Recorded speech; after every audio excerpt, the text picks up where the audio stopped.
오늘 말씀의 제목은 위기 속에서 드러나는 정체성입니다. The title of today's sermon is Identity Revealed in Times of Crisis.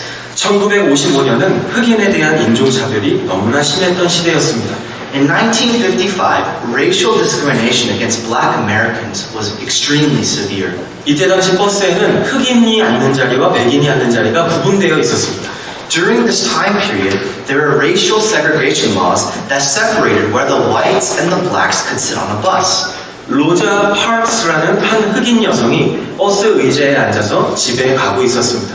And there was this one black woman named Rosa Parks that took a seat on one of these buses to go home. 버스에 사람이 꽉 차자 백인들이 탈 자리가 없다는 이유로 버스 기사는 그녀에게 일어나라고 명령했습니다. When the bus was full, the bus driver demanded that she give up her seat because there were no more seats for the whites. 이때 당시에 흑인들은 백인에게 자리를 양보하는 것을 당연한 규칙으로 생각했습니다. During this time, it was thought to be a given that a black person give up their seat for a white person. 그러나 그날 로자 박스는 조용하고도 단호하게 NO라고 말하며 일어나기를 거부했습니다. But on that day, Rosa Parks calmly and firmly replied no and refused to get up. 그녀는 경찰에 체포되었고 이 사건은 순식간에 사회 전체에 알려지게 되었습니다. As a result, she was arrested by the police, and the news of this story broke out everywhere. 그녀의 작은 저항은 큰 불씨가 되었습니다. Her small refusal to get up became a large spark.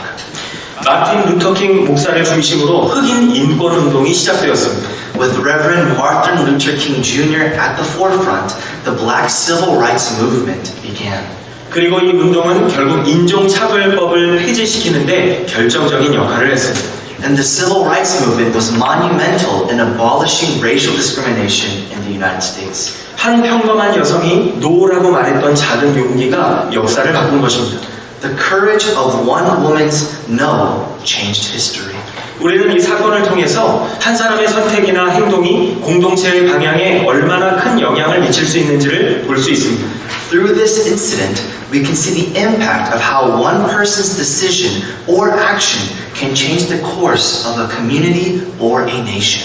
오늘 본문인 에스더 3장의 이야기도 이와 같습니다. Today's passage of Esther chapter 3 is like so. 페르시아 제국의 심장부에서 모르드게라고 하는 한 유대인의 선택으로 인해 민족 전체가 위기를 맞이하게 됩니다. In the heart of the Persian Empire, because of the actions of Mordecai, a Jew, all the Jews are in danger. 우리는 모르드게의 모습을 통해서 이런 질문을 하게 됩니다. And through Mordecai's actions, we come to ask these questions. 나의 믿음과 세상의 요구가 충돌할 때 나는 누구이며 어디에 서야 하는가? When my faith is at odds with what the world demands, who am I and where should I stand? 이러한 질문 앞에서 에스더 3장의 내용을 함께 살펴보기 원합니다. And with this question in mind, I want us to examine Esther chapter 3 together. 오늘 함께 나눌 내용은 이것입니다. And this is what we'll be examining today. 본문을 통해 하나님께서 주시는 첫 번째 교훈은 무엇일까요? What is the first teaching that God is giving to us through this passage? 첫 번째는 한 사람의 정체성이 공동체의 방향에 영향을 끼친다는 것입니다. The first one is that one person's identity influences the direction of a community. 오늘 본문은 아하수에로 왕 다음으로 2인자가 된 하만을 소개하고 있습니다. And today's passage introduces us to King Ahasuerus' second in command, Haman. 왕은 모든 신하들을 향해서 하만에게 무릎 꿇고 절하라는 명령을 내립니다. The king commanded that all servants bow down and pay homage to Haman.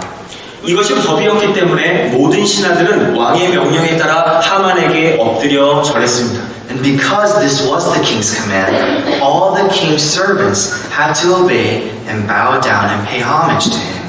어떤 사람은 생존을 위해서, 어떤 사람은 출세를 위해서, 또 어떤 사람은 남들이 다 하니까 절을 했을 것입니다. There might have been some who did it to live, others who did it for positional advancements, and others because everybody else was doing so. 그런데 단 한 사람 모르드게는 달랐습니다. But one person, Mordecai, was different. 2절에 보면 그는 무릎 꿇지도 않았고 경의를 표하지도 않았다고 말씀하고 있습니다. In verse 2, it says Mordecai did not bow down or pay homage to him. 구약 성경에서 무릎을 꿇었다라고 하는 이 표현은 하나님께 예배를 드릴 때 사용했던 표현입니다. In And in the Old Testament, the phrase bow down was a phrase that was used when someone worshipped God. 모르드게가 하만에게 무릎 꿇지 않았던 이유는 하만이 하나님이 아니었기 때문입니다. And the very reason that Mordecai did not bow down to Haman was because Haman was not God. 어떤 사람은 모르드게가 하만에게 절하지 않는 이 장면을 보면서 이렇게 말할 수도 있습니다. And some, while reading this passage, might say, 모르드게 한 사람 때문에 유대 민족이 죽을 위기에 처한 것 아닌가요? isn't it because of one person, Mordecai, that all of the Jews are in danger? 그런데 진짜 문제는 모르드게에게 있는 것이 아니라 하만에게 있었습니다. But the true problem is not with Mordecai, but with Haman. 자신에게 절을 하지 않았다고 해서 사람을 죽이는 것이 정상일까요? Is it normal to kill someone just because they would not bow down to you?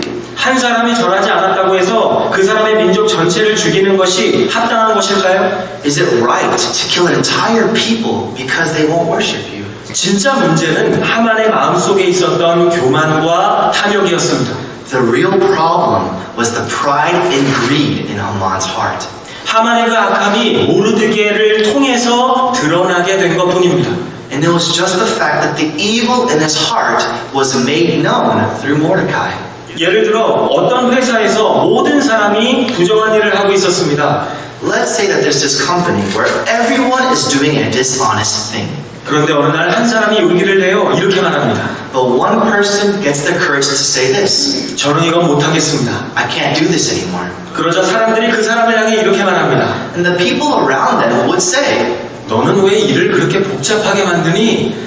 why do you always have to complicate things? 너 때문에 다른 사람까지 다 불편해졌잖아. You're making everyone else's job harder. 여러분, 일을 복잡하게 만든 그 사람이 문제입니까? 아니면 회사의 구조가 잘못된 것입니까? Brothers and sisters, is the problem with the person who complicated things or the company who had dishonest business practices? 당연히 회사의 구조가 잘못된 것입니다. Of course, the problem lies with the company. 모르드게가 처했던 상황이 바로 이런 상황이었습니다. And this is exactly like the situation that Mordecai was in. 모르드게가 문제를 만든 것이 아니라 그를 통해 악한 인간의 죄성과 시스템이 드러나게 된 것입니다. It wasn't Mordecai who created the problem. It was his refusal that showed humanity's evil sin and evil system. 오늘 본문 1절에 보면 하만을 아각 사람이라고 소개하고 있습니다. In verse 1 of today's passage, we are told that Haman is an Agagite. 아각은 이스라엘의 원수였던 아말렉 족속의 왕 이름입니다. Agag is the name of the king of the Amalekites who were an enemy to Israel. 하나님은 아주 오래전에 이스라엘의 초대왕이었던 사울을 통해서 아말렉을 진멸하라고 명령하셨습니다. And long ago, God commanded Israel's first king, Saul, to devote the Amalekites to destruction. 그러나 사울은 아각을 살려주는 불순종을 저질렀습니다. But Saul disobeys God and lets King Agag live. 그 불순종이 수백 년 뒤에 아각 사람 하만을 통해서 이스라엘을 멸망시키려고 하는 악한 결과로 나타난 것입니다. And the fruit of his disobedience was 100 years later. Haman, the Agagite, wants to destroy the Jews. 하만의 정체성은 증오였고 그 증오가 유대민족 전체를 죽이려고 하는 끔찍한 계획으로 이어진 것입니다. Haman's identity was that of hatred, and it led him to devise a plan to completely destroy all the Jews. 그렇다면 모르드게는 어떠한 정체성을 가지고 있었을까요? Then, what kind of identity did Mordecai have? 사전에 보니까 자신이 유다 사람임을 밝혔다라고 기록하고 있습니다. Looking in verse 4, we can see that Mordecai reveals that he is a Jew. 이때 당시의 고대인들은 유다 사람은 오직 하나님만 예배하는 사람들이었다는 것을 알고 있었습니다. And the ancient people of this time knew that if you were a Jew, you were a people that only worshipped God. 모르드게는 자신의 정체성을 따라 사람에게 무릎 꿇지 않았습니다. Mordecai, in accordance with this identity, did not bow down to humans. 사람은 예배의 대상이 아니었기 때문이죠. Because humans are not the object of our worship. 이러한 모르드게의 정체성은 자신이 속한 공동체에 큰 영향을 끼쳤습니다. And Mordecai's identity had a huge influence in the community that he was in. 역사를 보면 우리가 지금 누리고 있는 이 자유와 정의는 모르드게처럼 불의한 시스템 앞에서 노라고 외쳤던 그런 사람들의 희생과 헌신을 통해 만들어진 것입니다. When we look throughout history, The freedoms and justices that we enjoy today were created through the sacrifice and dedication of the people who, like Mordecai, stood against an unjust system and said no. 어떤 시대이든 하나님은 완벽한 사람이 아닌 하나님께 속한 정체성을 가진 사람을 통해 일하십니다. In any age, God doesn't look for perfect people. He works through people who identify with God. 그래서 예수님은 이러한 정체성을 가진 사람들을 세상의 빛과 소금이라고 말씀하셨습니다. This is why Jesus says that those who have this identity are called the salt and light of this world.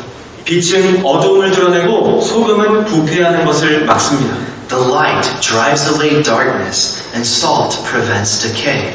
때로는 그 과정이 불편하고 고통스러울 수 있지만 이것이 바로 세상을 살리는 하나님의 방법입니다. And at times this process can be uncomfortable and trying, but this is God's way of saving the world. 오늘 본문을 통해 주시는 첫 번째 교훈이 무엇일까요? What is the first teaching that God is giving to us through this passage? 한 사람의 정체성이 공동체의 방향에 영향을 끼친다는 것입니다. One person's identity influences the direction of a community. 오늘 본문을 통해 주시는 두 번째 교훈은 무엇일까요? So what is the second teaching that God is giving to us today? 두 번째는 정체성은 위기를 통해 더욱 분명하게 드러난다는 것입니다. It's that one's identity becomes clearer in the midst of danger. 모르드게는 하만을 만나기 전에도 이미 유대인이었고 이미 하나님의 백성이었습니다. Mordecai was a Jew before meeting Haman and was already a person of God. 이러한 그의 정체성은 평소에는 문제가 되지 않았을 것입니다. And at any other time, his identity as a Jew would not have been a problem. 그러나 하만에게 절하라고 하는 왕의 명령이 내려졌을 때 그는 더 이상 자신의 정체성을 숨길 수가 없었습니다. However, when the king commanded that the people bow down and pay homage to Haman, Mordecai could no longer hide his identity. 모두가 네 라고 말하는 압박의 상황 속에서 그는 혼자 아니요 라고 말해야 했습니다. When everyone around him was saying yes, he alone had to say no. 아니요 라고 말하는 그 순간 그의 정체성이 더욱 분명하게 드러난 것입니다. And the moment that he said no, his identity was revealed more clearly. 정체성은 평소의 삶에서도 나타나지만 위기를 만나게 되면 더욱더 선명하게 드러납니다. While our identity is shown in our simple everyday lives, it is more clearly revealed in danger.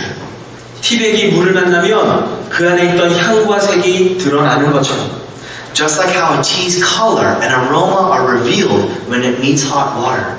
사람도 위기를 만났을 때 그 사람의 진짜 모습과 정체성이 드러나게 됩니다. When a person meets danger, the person's true posture and identity are revealed. 여러분 홈데코 용품을 파는 매장 하비라비를 가보셨나요? Everyone, have you ever heard of the home decor store called Hobby Lobby? 이 회사의 웹사이트에 가보면 창업할 때부터 성경적인 원칙에 따라 운영하는 회사라고 소개하고 있습니다. When you go to this company's website, they state that they have operated their business in accordance with biblical principles since its inception. 그런데 약 10년 전에 이 회사에 큰 위기가 찾아왔습니다. But about 10 years ago, this company found themselves in a difficult situation. 정부가 모든 기업들에게 직원의 보험 안에 납세 관련 항목을 추가해라 라고 요구한 것입니다. The government had demanded that all companies include abortion-related items in their employees' insurance coverages. 그리고 이것을 의무화하는 정책을 시행한 것입니다. And they implemented a policy to make this mandatory.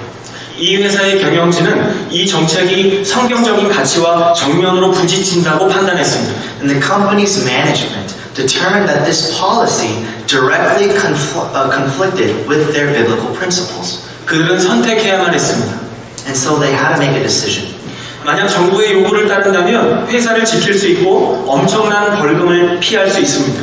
If they complied with the government, they could protect the company and its employees and avoid large fines. 그런데 신앙의 정체성을 지킨다면 하루에 130만 달러씩을 벌금으로 내야만 했습니다. But if they kept their identity of faith, they would have to pay $1.3 million in fines every day.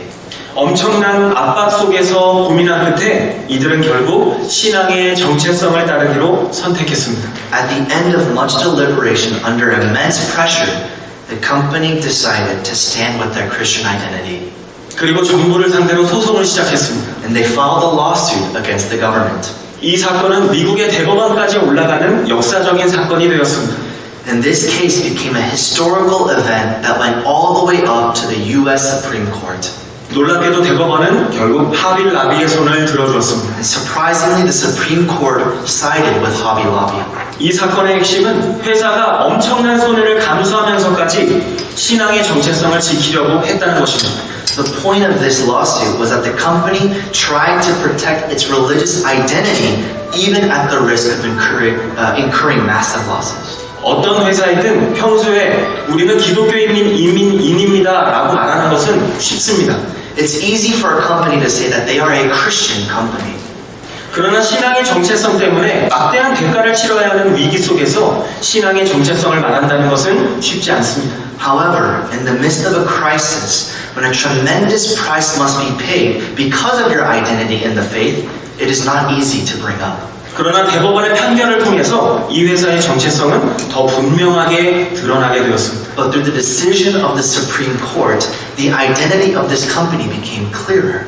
그런데 여러분, 더 놀라운 사실이 하나 더 있습니다. But there's another surprising truth in this story. 미국 전역에 이 1000개의 매장을 넘게 운영하고 있는 이 하빌라베의 본사가 어디인 줄 아십니까? Do you know where the headquarters of Hobby Lobby is that operates over 1,000 stores across the United States? 바로 이곳 오클라호마 시티에 있습니다. It's in Oklahoma City. 우리가 살고 있는 이 도시에서 세상의 위기 속에서도 신앙의 정체성을 지키고자 했던 위대한 이야기가 시작된 것입니다. In the very city that we live in began the great story of one protecting their identity in the midst of crisis. 사랑하는 여러분, Beloved, 저와 여러분은 누구에게 속해 있습니까? to whom do you and I belong? 오늘 말씀은 모르드게와 하빌라비의 이야기로 끝나지 않습니다. Today's message does not end with Mordecai or Hobby Lobby. 이 이야기는 바로 오늘을 살아가는 저와 여러분의 이야기입니다. This story is a story about us who are alive today. 하나님은 우리에게 묻고 계십니다. God is asking us, 너는 누구냐? 너는 누구에게 속해 있느냐? who are you and to whom do you belong? 우리의 정체성은 무엇입니까? What is our identity? 우리는 그리스도인입니다. We are Christians. 세상의 가치관이 우리에게 끊임없이 절하라고 요구하는 순간들이 있습니다. The standards of this world continually demand us to bow down to it. 돈과 성공과 쾌락과 사람들의 인정 앞에 무릎을 꿇으라고 속삭입니다. The world tells us to worship money, success, pleasure, and the recognition of others. 남들도 다 그렇게 하니까 너도 그렇게 하라고 왜 인연을 떠냐고 우리를 압박합니다. Everyone else does it. You should too. Why make it such a big deal? 그러나 바로 그런 순간에 우리가 꼭 기억해야 할 것이 있습니다. But in that moment, we must remember something.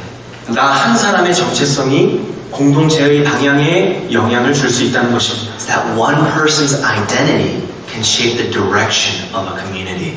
주님은 우리가 세상의 빛과 소금이라고 말씀하셨습니다. The Lord has called us to be the salt and light of this world.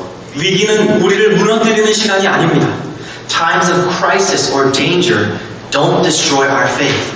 우리가 진짜 그리스도인이라는 것을 세상에 증명하고 하나님께 영광 돌릴 수 있는 기회입니다. They are opportunities to show that we are truly Christians and a moment for us to glorify God. 우리가 어떻게 그렇게 할 수 있을까요? How can we do this? 우리의 힘으로는 불가능합니다. It's impossible with our own strength. 그러나 우리에게는 우리의 모델 되시는 예수 그리스도가 계십니다. But to us, we have a model in Jesus Christ. 예수님은 십자가라는 큰 위기 앞에서도 하나님의 아들이라고 하는 자신의 정체성을 끝까지 지켜내셨습니다. Jesus Christ, before the great danger of the cross set before him, kept his identity as the Son of God until the very end. 침묵과 순종으로 십자가를 지셨고 예수님의 그 선택으로 인해서 모든 사람에게 하나님과 화목할 수 있는 기회가 주어지게 되었습니다. He bore the cross with silence and obedience, and through that choice, the opportunity for us to be reconciled with God was given to everyone. 주님은 지금 이 순간에도 우리와 함께하고 계십니다. The Lord is here with us right now. 세상이 여러분에게 무릎 꿇으라고 말할 때 십자가 위에서도 자신의 정체성을 포기하지 않으셨던 주님을 기억하시기 바랍니다. When the world tells you to kneel, remember that the Lord did not give up his identity even on the cross. 그리고 담대하게 선포하시기 바랍니다. And boldly proclaim, 나는 세상에 속한 자가 아니라 하나님께 속한 자입니다. I am not of this world, but of God. 나는 그리스도인입니다. I am a Christian. 이러한 고백과 함께 믿음으로 살아가는 한 주간이 되시기를 소망합니다. I hope that with this proclamation of faith, you would live this week. 기도하시겠습니다. Let us pray.